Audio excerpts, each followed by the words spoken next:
7 अगस्त 2025 को उत्तर प्रदेश के शामली जिले में एक मुस्लिम परिवार में शादी का प्रोग्राम था।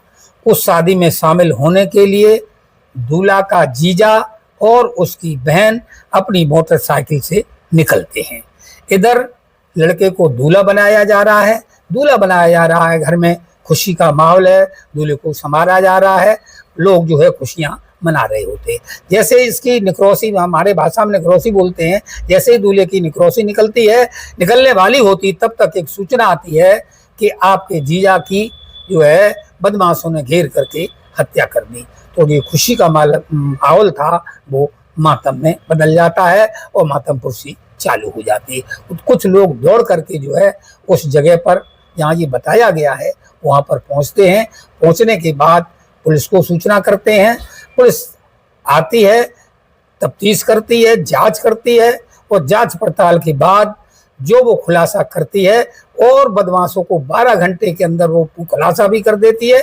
पुलिस जिन बदमाशों को पकड़ती है, लोगों को अपने कानों पर भरोसा नहीं हो रहा था। दोस्तों, ये कहानी जो है 28 वर्षीय एक लड़का होता है जिसका नाम शहनवाज खान होता है। शहनवाज खान लड़का जो है वो शामली जिला के कैराना क्षेत्र का रहने वाला होता है।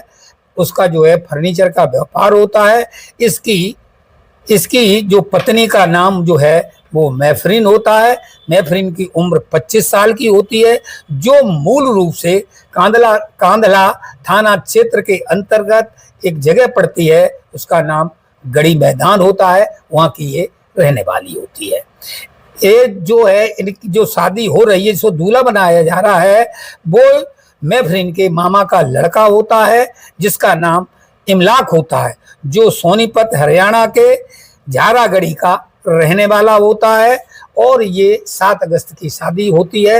ये अपने पति को तैयार करती है कि मेरे मामा के लड़के की शादी है, आपको उसमें शरीक होना है। पहले ये मना करता है, लेकिन ये मनाती है और वो फिर तैयार हो जाता है। उसी शामिल शादी में होने के लिए ये 6 अगस्त को जो है अपने घर से निकलते हैं दोनों लोग।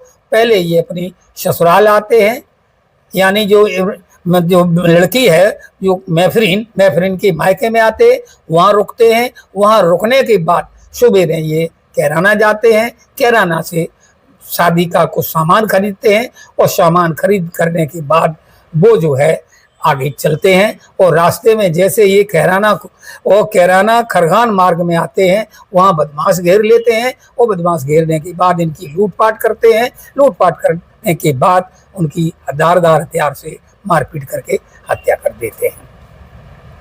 अब पुलिस 12 घंटे में, जो मैंने आपको बता चुके, 12 घंटे में जो पुलिस बदमाशों को पकड़ती है और उसका ओपन करती है, तो वहाँ लोगों को अपनी आंखों पर भरोसा नहीं होता है। अब जो है पुलिस पोस्टमार्टम के लिए उसकी लाश भेज देती है। पोस्टमार्टम लाश में एक ऐसा खुलासा होता है जो कि महफरीन ने छुपाई थी बात, क्या कि उसको जो है धारदार हथियार से हत्या तो की ही गई थी, कई हथियार मारे गए थे, 6-7 उसके घाव निकलते हैं, लेकिन एक पीठ में पीछे से गोली भी मारी गई थी। ये बात जब पोस्टमार्टम रिपोर्ट पुलिस वालों के सामने आ जाती है, तो पुलिस दोबारा से उस घटना स्थल पर अब तफ्तीश के लिए आती है। जब तफ्तीश के लिए आती है तो वहाँ पर सीसीटीवी कैमरे खंगाले जाते हैं। उसमें कैमरों में मोटरसाइकिल जरूर दिखाई देती जिस पर 2 लड़के बैठे हैं, मगर उनका चेहरा साफ नहीं आता है। और जो है उसका जो मोटरसाइकिल का पीछे का जो नंबर प्लेट है वो जरूर साफ आ जाती है। और उस नंबर प्लेट के आधार पर जब उसकी कॉल डिटेल खंगाली जाती है, तो जो है ये मोटरसाइकिल जो है एक तबस्सुर नाम के लड़के के नाम निकलती है। तबस्सुर नाम का जो लड़का है वो जो है इसी महफरीन के गांव का रहने वाला होता है। अब पुलिस जब इसका वो नाम तलाश लेती है मोटरसाइकिल का, तो वहाँ की उसकी फोन की लोकेशन भी देखी जाती है। तो जो का नाम लड़की है महफरीन, उसका भी मोबाइल नंबर लिया जाता है। मोबाइल नंबर लेने के बाद उसकी कॉल डिटेल देखी जाती है। तो महफरीन एक नंबर पर लगातार संपर्क में थी, और संपर्क में ही नहीं थी, जिस दिन ये हत्या हुई उस दिन में भी वो उसके टच में थी। ये पुलिस वालों का तेज दिमाग, माथा में बात टच कर जाती है। अब वो तफ्तीश में लग जाते हैं। तफ्तीश में क्या लगते हैं, नंबर के आधार पर उसको गिरफ्तार करते हैं, और गिरफ्तार करने के बाद उसके मोबाइल नंबर को भी खंगाला जाता है तबस्सुर को। तबस्सुर के मोबाइल नंबर से जब नंबर निकलता है वो महफरीन का निकलता है। उनकी लोकेशन देखी जाती है फ़ोन की, तो फ़ोन का लोकेशन भी उसी जगह की आती है। इसी आधार पर जब ये पूरा काम कर लेते हैं, शक भी हो जाती थी, लेकिन जब पूरा इन्होंने पुलिस ने शिकंजा कस लिया तब महफरीन को और तबस्सुर को गिरफ्तार किया जाता है। जब गिरफ्तार करके पुलिस थाने ले जाती है तो महफरीन ज़्यादा देर नहीं लगाती है और सच बात को वो है कबूल करती है, और वो कहानी बताती है। कहानी ये बताती है, शादी से 4 दिन पहले मेरे जो तबस्सुर है उससे अवैध संबंध से एक माह 2 माह से, और मैं जब चाहते थे इनसे बात करते थे, बात ही नहीं करते थे। जब मन होता तो हम मुलाकात भी करते थे। ये बात जो है आराम से चल रही थी। मेरा समय तब प्रेमी के साथ भी कट रहा था, पति के साथ भी कट रहा था। लेकिन 4 दिन पहले हम जब इससे बात कर रहे थे तो ये तैयारी तो शादी की चली रही थी, ये हमको बात करते हुए पकड़ लेते हैं, और पकड़ने के बाद हमारी पिटाई करते हैं, और पिटाई करने के बाद मैं उस पिटाई से आहत हो जाती हूँ, और माफ़ी मांगने की बजाय हमने जो है उनको रास्ते से हटाने का प्लान बना लिया था। और इस काम के लिए मैंने तबस्सुर से बात की।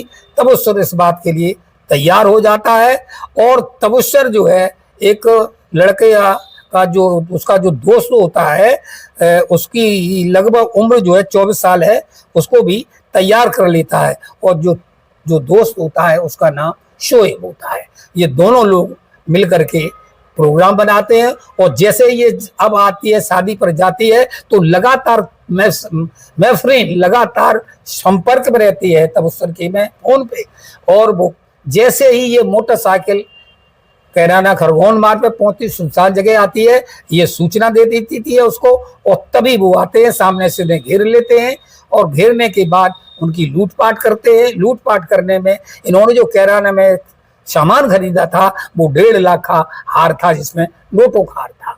तो ये भी एक षड्यंत्र का हिस्सा था कि हम ये जानती थी कि पुलिस जब पूछेगी तो मैं 1.5 लाख लूट बता देंगे, इससे हम शाप बच जाएंगे।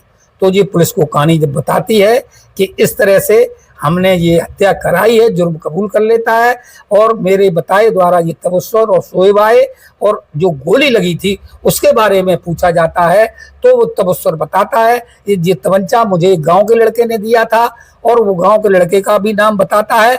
लेकिन वो पुलिस वाले जब उसके घर पे जाते हैं वो फरार हो जाता है। अभी जो है तफ्तीश जारी है। इन लोगों को गिरफ्तार करके उसमें कोर्ट में भेजा जाता है, कोर्ट से इन लोगों को जेल भेज दिया जाता है। ये भी कहानी रघुवंशी से बिल्कुल कम नहीं है।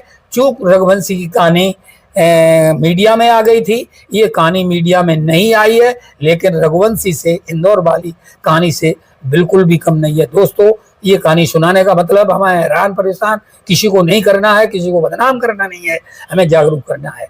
तो मैं बार बार कहता हूँ, हत्या किसी भी समस्या का समाधान नहीं है। और ये आज के माहौल में लड़कियां कर क्या रही हैं, अगर शादी कर ली है तो फिर बॉयफ्रेंड को छोड़ो, और शादी के बाद भी तुम बॉयफ्रेंड बनाओगी तो परिणाम तो गलत होना ही होता है। आप इस कहानी के बारे में क्या सोचते हैं, हमारे यूट्यूब चैनल क्राइम डायरी 9 पर कमेंट करके जरूर बताइएगा। नमस्कार, धन्यवाद।